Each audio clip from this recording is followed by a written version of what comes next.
¿Cómo estás, Giorgio? Gusto saludarte. Tienes cara de sueño. Muy bien, afortunadamente, oye.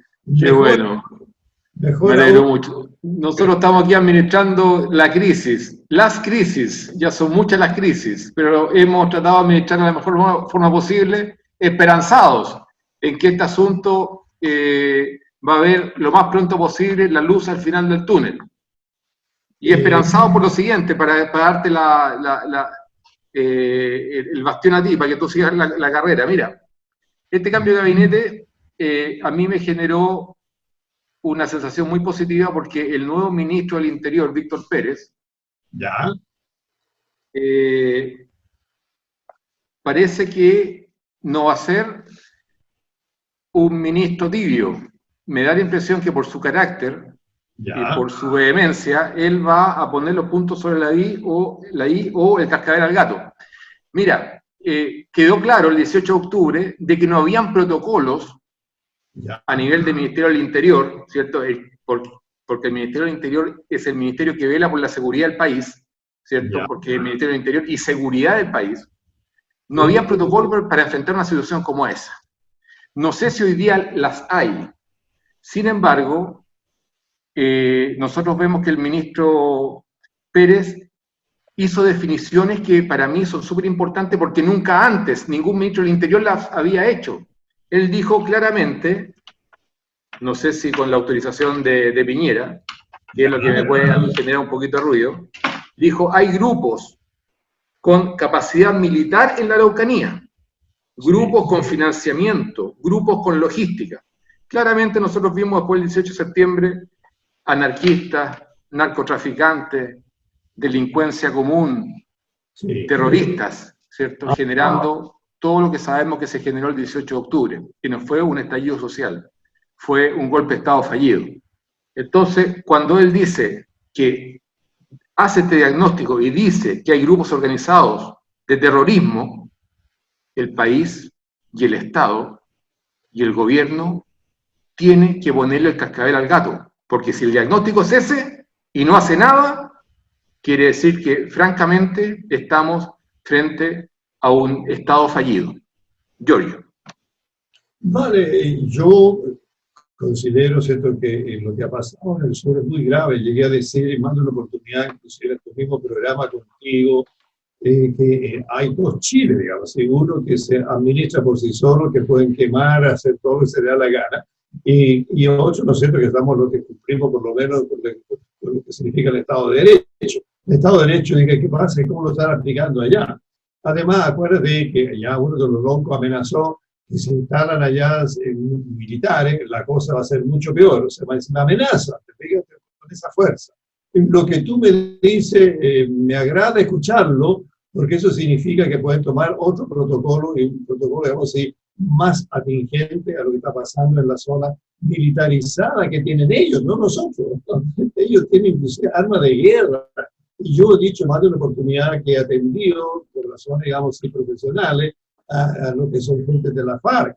Y por lo tanto sabemos que hay adoctrinamiento militar en esa zona y que ellos hacen lo que se les da la cara. ¿Cómo es posible que sigan quemando camiones y la opinión pública sentamos y nos miramos ahí como diciendo, pero ¿qué pasa? O sea, entonces no funciona realmente el Estado El de Estado de Derecho. Derecho. Entonces, ¿qué pasa?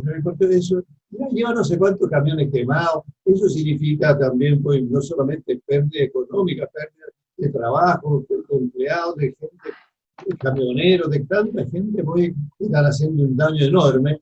Y además está demostrado que el terrorismo, salvo una sola excepción, no logra nunca nada, no logra cambiar el gobierno como pretende eventualmente y tener, digamos, una zona propia.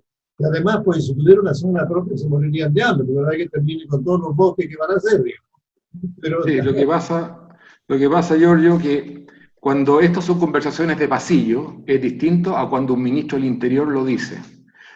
Porque en algún minuto lo dijo Cristian Larroulet, reafirmó, ¿cierto? Y mencionó que habían muchos presidentes latinoamericanos de izquierda que estaban muy contentos con respecto a lo que estaba ocurriendo en Chile para el estallido, entre comillas, social.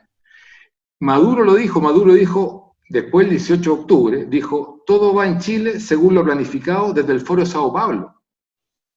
Entonces, Estados Unidos también alertó con respecto a la injerencia de los rusos después del 18 de octubre. Y Luis Almagro, secretario general de la OEA, afirmó, estoy leyendo para que sea literal, existe un patrón común de desestabilización liderado por Venezuela y Cuba en los países latinoamericanos, los que se han aplicado en Colombia, Ecuador y Chile. Y Víctor Pérez, repito, el ministro del Interior lo ratifica, pero como ministro del Interior, hay grupos con capacidad militar en la Araucanía, grupos con financiamiento y grupos con logística. Por lo tanto, ¿qué va a hacer Sebastián Piñera, nuestro presidente de la República? ¿Va a atar de manos al ministro del Interior o va a dejar que actúe proporcionalmente al problema real que existe en la Araucanía? Claro, porque hay otro problema que a mí me preocupa desde hace muchísimo tiempo y con mayor razón ahora. Primero, yo quiero por lo menos corregir, yo no hablo de estallido, porque eso no es así.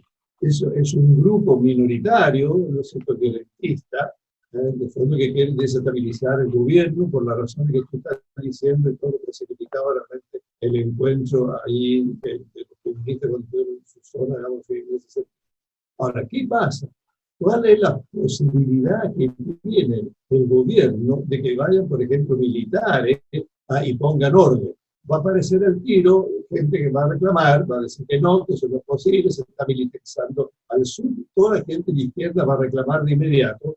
Los derechos humanos también, ¿no sé, que van a haber seguramente, obvio, se van a haber herido y muerto.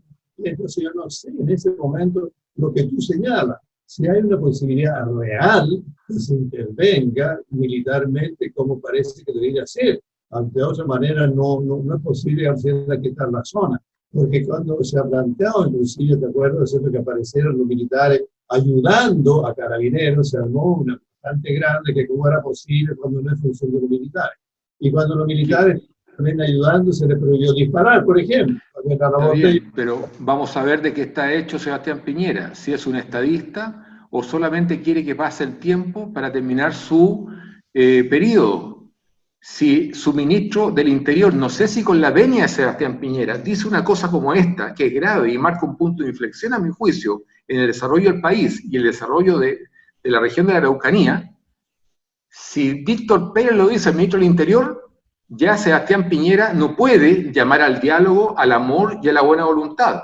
Tiene que, proporcionalmente hablando, tomar las medidas del caso en la región. Porque si hay grupos paramilitares armados, él no puede llamar al diálogo. Tiene que ir a combatirlos. ¿Por qué? Porque, como tú muy bien dices, hay camiones quemados, pero con camioneros adentro. Sí, pues. Hay casas particulares que están siendo baleadas. Matrimonios Luxinger-Mackay, ¿cierto? Fueron asesinados y quemados.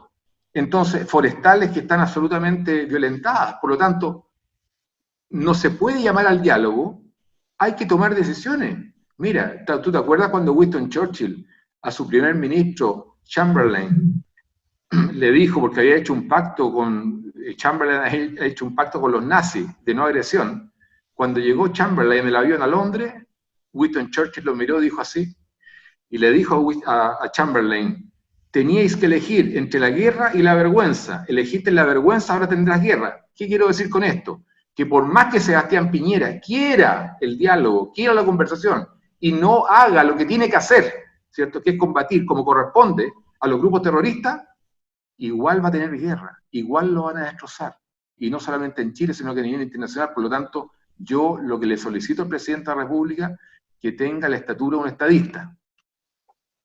Hay una cosa importante, que acuerda que han intentado diálogo, entonces es decir, pero no se pudo hablar con todo, que no sé cuántos locos hay.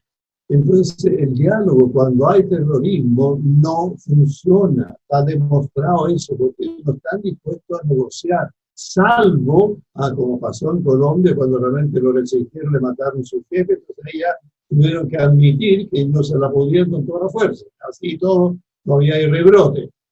Entonces, lamentablemente, ¿no es cierto?, se puede hablar tal vez con los jóvenes que están tratando de quemar cosas, qué sé yo, etcétera, pero cuando son los violentistas, cuando son, ¿no es cierto?, los que están en este minuto en sur del Biobío, y que están quemando ahí la Araucanía en términos de quemar los camiones y todo lo más, como acabamos de decir. Eso no hay diálogo posible, porque yo sé que ya lo hicimos, me acuerdo de, yo no me acuerdo exactamente la fecha, pero sí hubo un intento que no resultó. Entonces, No, está totalmente claro, señor. Yo sí, el diálogo ahí no va a funcionar a menos que la única forma de diálogo que entienden los terroristas es que le entregues todo nomás, nada más. Lo que hizo justamente Santos con la FARC, que le entregó todo, incluso a los terroristas, criminales, 240.000 muertos. La única forma, ¿cierto?, es darle todo, incluso les permitió ser parlamentarios. Entonces, realmente necesitamos que hoy día, ya que está hecho el diagnóstico por el ministro del Interior, se tomen las medidas. Hay otro tema también que me preocupa porque pasaron muchas cosas esta semana, incluso la cuenta presidencial, que es re interesante, pero para hablar un poquito con respecto a lo que está pasando con las AFP y este intento de nacionalizar los fondos de la AFP, que es gravísimo. Quiere decir que el Estado se va a hacer cargo de esto. ¿Quién es el Estado? Son los parlamentarios. Entonces, imagínate que esa plata, que es una cantidad enorme de dinero, más de 200.000 millones de dólares, caiga en manos del Estado. El Estado sabemos que es tremendamente ineficiente, y te quiero, porque salió la tercera, algo que es re interesante, porque tú le preguntas a la persona, oye, ¿quién quiere que administre este asunto? Muchos dicen, el Estado que se haga cargo de nosotros. Si las AFP han robado, dicen. Pero, ¿de qué forma se puede hacer cargo el Estado? Mira los datos y te doy inmediatamente la palabra, Giorgito. Las empresas estatales en Chile, Codelco, debe 17.000 millones de dólares. Solamente le dan crédito a Codelco. ¿Sabes por qué? Porque tiene el aval del Estado. O sea, todos nosotros lo pagamos con los impuestos. Si no, Codelco estaría declarado como una empresa inviable. Otra empresa del Estado, Ferrocarriles, el primer trimestre perdió 21,8 millones de dólares. El Metro, primer trimestre, perdió 226 millones de dólares. ENAP, primer trimestre, perdió 34,2 millones de dólares. TVN, primer trimestre, perdió 1.500 millones de pesos. ENAMI, primer trimestre, perdió 23,3 millones de dólares. Es decir, si el Estado se hace cargo de las jubilaciones tuyas y el resto de las personas, no lo puede hacer a través de las empresas estatales porque están a pérdida y son, por supuesto, parcelas, ¿cierto?, de favores políticos. Todos sabemos, Evelyn Matei dijo que Codelco era una empresa opaca. Cuando Landerreche, ¿te acuerdas tú que fue presidente del directorio de Codelco? Dijo, vamos a transparentar esta empresa. ¿Qué quiso decir en el fondo? Vamos a sacar a los operadores políticos y vamos a serle eficientes. Le llegó un sobrebomba o una caja con sobrebomba, casi le voló la cara y las manos. Entonces, si las empresas estatales se van a hacer cargo de la jubilación de las personas, estamos perdidos. ¿Cómo se hace cargo? Y con esto termino, Giorgito. ¿Cómo se hace cargo el Estado? A través de los impuestos. Y ya sabemos que según la curva de la FER, que si tú subes los impuestos más allá de lo razonable, se desincentiva la economía y el Estado recauda menos. Entonces hay un tope para cobrar, porque si tú trabajas un mes y medio al año para el Estado, prudente, 2 meses, chuta, prudente. Pero si vas a trabajar 6 meses, no vas a tu consulta. Si vas a trabajar 6 meses para el Estado, no vas a tu consulta, te quedas en la casa mejor, ¿o no? Sí. Entonces, ¿cómo se financiarían las pensiones? Muy fácil, subiendo los impuestos o endeudándose. Y hoy día el endeudamiento para Chile es mucho más alto porque existen las agencias clasificadoras de riesgo, como por ejemplo, y esto lo quiero leer bien cortito, Standard & Poor's ajustó su perspectiva desde estable para Chile a negativa por el aumento de la deuda pública y mayores déficits fiscales. Lo mismo hicieron Moody's y Fitch Ratings. Hasta hace un tiempo, Giorgito, nosotros prestábamos plata, teníamos recursos. Hoy día te tienes que endeudar a tasas más caras porque el país es inestable. Como consecuencia del estallido social, entre comillas, que es delictual, ¿cierto? Y todas estas decisiones que están haciendo de sacar el 10% de la AFP y además introduciendo leyes que son totalmente inconstitucionales. Por favor. No es que me da cuerda y no paro. Ahí tenemos justamente algo bien delicado, ¿eh? Como que en un momento determinado hay siempre una constitución y se la pasa por el aro. Entonces, eso es grave, pues, porque entonces el día de mañana puede poner la ley que quiere si no respeta la Carta Magna, que en el fondo una cosa le guste o no, es la que está funcionando ahora. Y por otra parte, lo que tú señalas es bien delicado, ¿no? Porque yo que atendió venezolano y cubano, en el fondo, efectivamente, cuando se hace cargo el Estado de las empresas, terminan quebrándose o terminan, en el fondo, el Estado subsidiando permanentemente. Piensa tú que además siempre se ha dicho que Codelco, el cobre, es el sueldo de Chile. Ahora resulta que ese sueldo está endeudado. Entonces, ¿qué sueldo vamos a tener? Digamos, si más deuda va a tener Codelco para poder dar algunos bienestares con respecto económico al Estado de Chile. Es muy delicado, cómo esto realmente se va echando a perder. Yo se lo he escuchado justamente a estos venezolanos que estuvieron arrancándose de Venezuela, de cómo describieron cómo fueron destruyendo la petrolera, con la mejor de la intención, pero la destruyeron. Y yo recuerdo, inclusive en la edad popular, cuando se tomaron la empresa terminaron a producir cada vez menos. Y no solamente eso, sino que al final no teníamos ni siquiera pan. ¿No? O sea, es un desastre bastante grande cuando el Estado de esa manera se empieza a hacer cargo. Entonces yo encuentro como que hay que dar un cierto aviso a la gente, al público en general y lo que van a votar a futuro, de que están tratando de izquierdizar en un sistema extremo, donde yo vuelvo a repetir lo que se ha dicho, que es en el fondo el mismo Jadwe y el mismo senador que ha dicho lo siguiente: en el fondo nos vamos a igualar a todos en la pobreza. Entonces, porque en la medida que le gusta el gobierno de Venezuela, lo dijo textualmente, él quiere ser presidente, además a quien le gusta el gobierno de Venezuela junto con el de Cuba, o sea, no quieren echar a perder aún más Chile, cuando Chile durante mucho tiempo le fue muy bien, incluso en la época de la concertación que estaban reivindicando tanto, fue muchísimo mejor que lo que pasó después. Entonces diría, a las 10 de mañana pensemos a la gente que va a votar, por favor, tengan cuidado para dónde vamos, a dónde nos quieren llevar. Tú sabes, Giorgio, ¿cuándo fue la última vez que se construyó un tranque en Chile? Hace más de 20 años. Fíjate. El hecho de no tener agua en los campos ha significado que cientos de miles de personas hayan emigrado del campo a la ciudad, porque ya no tenían que comer en el campo. La sequía fue espantosa.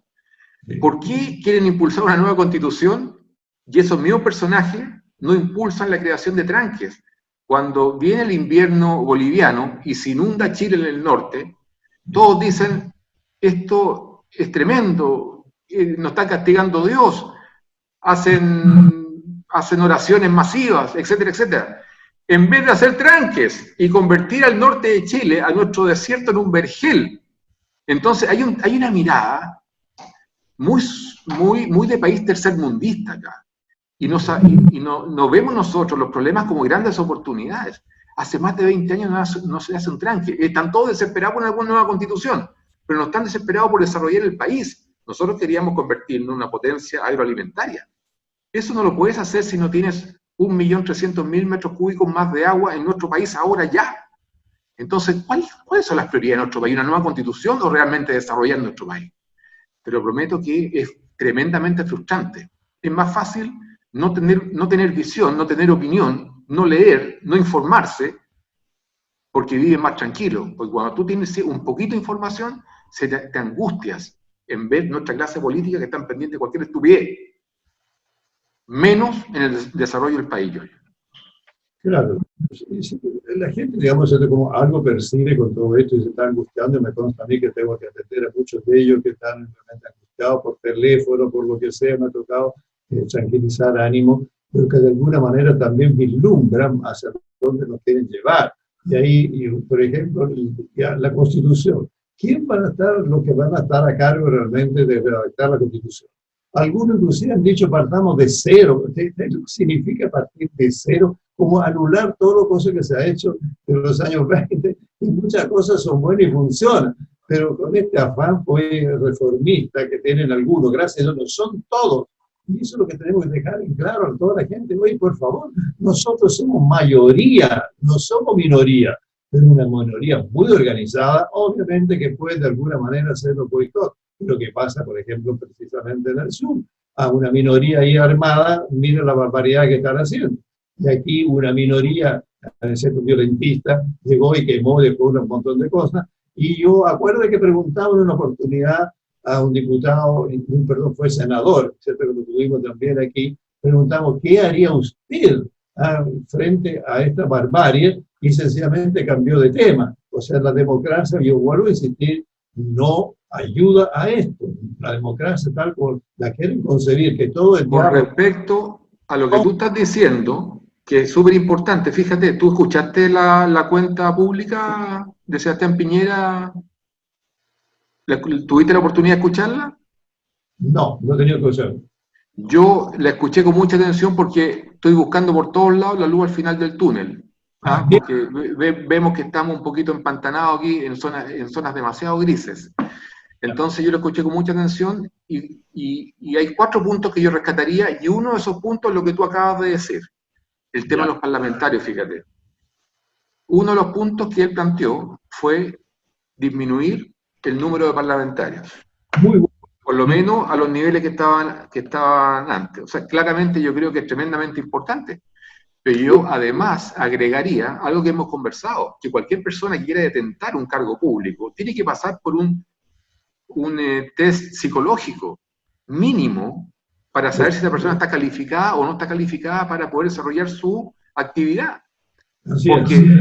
Porque los destinos de nuestro país están en manos de los parlamentarios. Y si se mete gente que no está calificada, puede ser tremendamente dramático, como lo estamos viendo ahora nosotros. Que frente a decisiones que son tremendamente importantes, las personas no tienen opinión y votan según les dicta el partido. Por favor, Joy. Estamos en una sociedad emocional, desde el punto de vista, no, más que una sociedad. Yo me equivoqué, quiero decir, hacemos un parlamento que se deja llevar por las cosas emocionales y por la ideología, y la ideología no tiene posibilidad naturalmente de conversar con ellos reductiva. Vuelvo a repetir aquí lo que dijimos en otra oportunidad. La persona que tiene adicta al tabaco o adicta al alcohol, tú con los razonamientos no lo vas a cambiar. Entonces aquí, sobre todo la gente de izquierda y extrema izquierda, no lo vamos a cambiar porque no son argumentativos, son emocionalmente descalificadores, entonces es muy difícil. Pero como somos mayoría, por favor, tengamos claro realmente cuáles son las líneas que nosotros como mayoría podríamos hacer. Y acabo de asociar algo a propósito de colombiano que atendí hace poco. Dice que allá justamente para combatir la FARC fue necesario el ejército, no la conversación. Y cuando lograron doblegarlo en el ejército, ahí recién entregaron las armas. Yo veo que aquí no hay una disposición en el Parlamento a decir ya, no, todos estamos de acuerdo, no la violencia y tenemos que intervenirlo. Yo veo como que ahí hay un grupo pequeño que va a armar escándalo. Hemos visto otras veces que hasta que están aplaudiendo a los encapuchados. Entonces, yo no sé, no tengo idea, no conozco si efectivamente se puede en un momento determinado intervenir militarmente. No sé si la Constitución, la cosa, supongo que sí, pero no tengo ese conocimiento para que haga lo mismo que pasó en Colombia.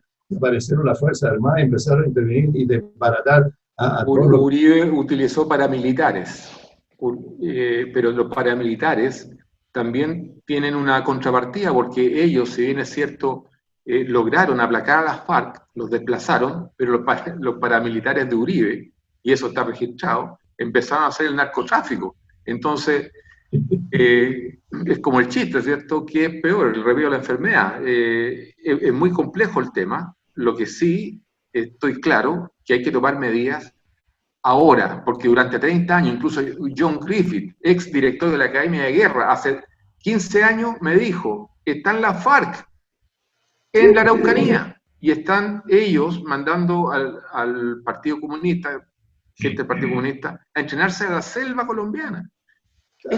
Estos datos están, pero no es lo mismo que lo diga el director de la Academia de Guerra a que lo diga el ministro del Interior.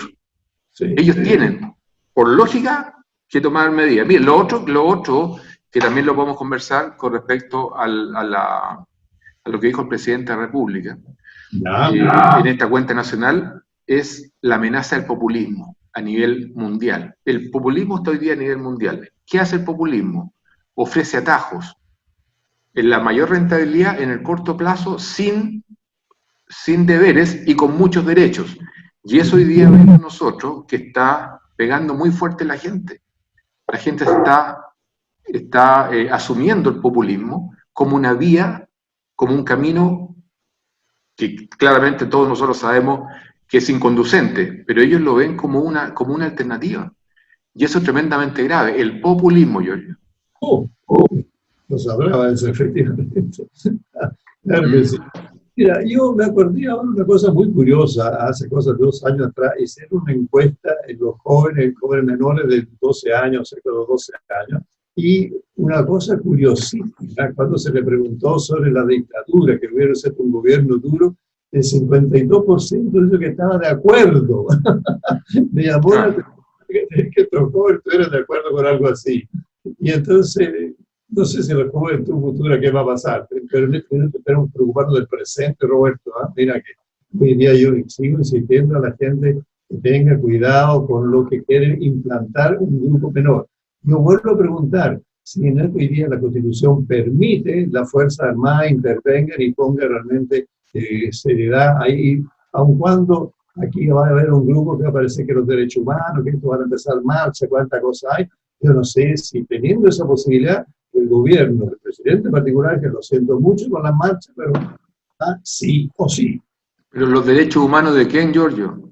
¿De los terroristas o de las personas que han muerto quemadas, camioneros que trabajan no por mucha plata, que muchas veces lo único que tienen es su camioncito, no solamente le queman el camión, sino que los queman a ellos adentro y mueren? O sea, no es chiste. Casas particulares los balean con niños adentro. Gente de edad, de la tercera y cuarta edad, que los queman vivos. ¿De qué derecho humano estamos hablando? O sea, porque digamos las cosas como son. Los de los terroristas, a ellos cuando actúan como terroristas, pierden sus derechos.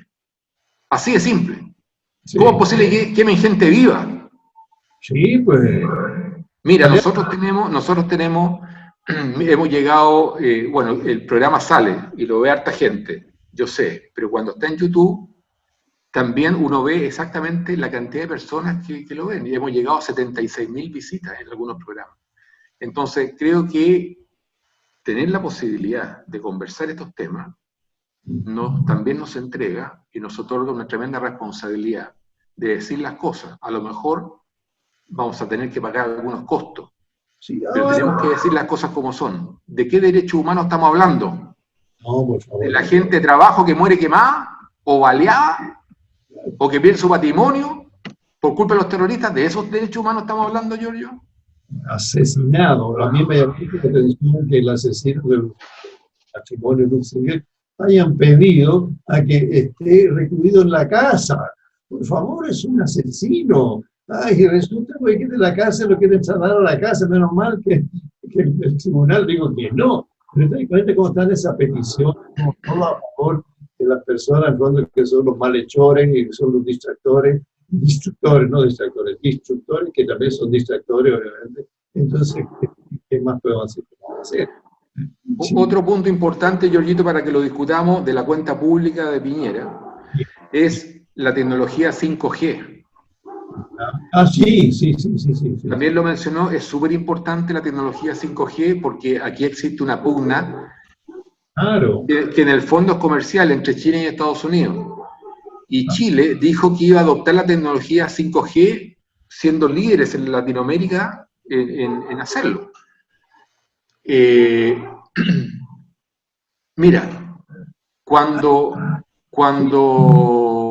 Brasil dijo nosotros vamos a adoptar la tecnología 5G a través de Huawei, que es esta empresa china, Estados Unidos les dijo, si ustedes, Brasil, que es una potencia latinoamericana, imagínate lo que es Brasil en Latinoamérica, adopta la tecnología 5G a través de Huawei, una empresa china, van a tener represalias de Estados Unidos.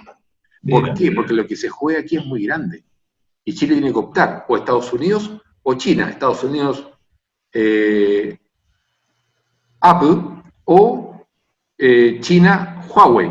Porque el que domine la tecnología 5G, si es Estados Unidos con sus aliados en Europa y en América, o China con sus aliados, que son Rusia, y sabemos todo ese sector, Turquía incluso, va a tener el control total, no solamente en el planeta, sino que en el espacio. Entonces lo que se está jugando aquí es tremendo y Chile tiene que adoptar. Piñera dijo que iba a adoptar la tecnología 5G. La pregunta es ¿con quién?